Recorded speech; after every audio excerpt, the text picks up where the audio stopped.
Rental agreement 11 మంత్స్కి 1 ఇయర్కి ఒకసారి రాసుకుంటుంటారు. అట్లా ఏం అవసరం లేదు. నువ్వు రెంటల్ అగ్రిమెంట్ ఎన్ని సంవత్సరాలకైనా రాసుకోవచ్చు. That is the contract between tenant and owner. చాలా మంది ఒక 11 ఇయర్స్ రాసుకుంటారు, 11 మంత్స్ రాసుకుంటారు, 11 ఇయర్స్ 11 మంత్స్ రాసుకుంటారు. అట్లేముండదు. మన దగ్గర ఈ ప్రాబ్లం ఏంది అంటే మనకు ఏది రాసుకున్నా దాన్ని రిజిస్టర్ చేయాలి. ఓకే, పైసలు ఖర్చు అయితే రిజిస్టర్ చేయకుండా బాండ్ పేపర్ రాసి ఇట్లా పెట్టుకుంటారు. అది పనికి రాదా? పనికి వస్తుంది, కానీ దాన్ని ప్రూవ్ చేస్తానికి వాళ్ళ వేరే పద్ధతులు ఉంటాయి. ఓకే, ఇప్పుడు ఆల్రెడీ రిజిస్టర్ అయిన దాన్ని ప్రూవ్ చేయడం కొద్దిగా ఈజీ అవుతుంది, రిజిస్టర్ కాని దాన్ని ప్రూవ్ చేయడం కొద్దిగా కష్టం అవుతుంది. ఓకే, ఓకే, అట్లా చాలా చట్టాలు ఉన్నాయి భారతదేశంలో. ఇప్పటికీ నాకు వినిపించే డైలాగ్ ఏంటంటే తాత ఆస్తి మనం అందే అని చెప్పుకుంటే తిరుగుతుంటారు. సింపుల్గా తాత ఆస్తి మనం అందే అంటారు, అంతే. మరి ఎవరిది తాత ఆస్తి?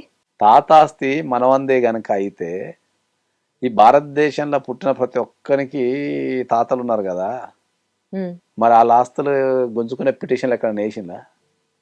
అంటే అప్పటికే రాసి ఉంటే అదే అంటున్నా, property transfer of property act అని ఒకటి ఉంటుంది. ఒక ప్రాపర్టీ ఎక్కడ ట్రాన్స్ఫర్ అవుతుంది, ఎట్లా ట్రాన్స్ఫర్ అవుతుంది, దానికి ఓనర్ ఎవరు గారు ఇది చెప్పడానికి ఒక చట్టం ఉంది.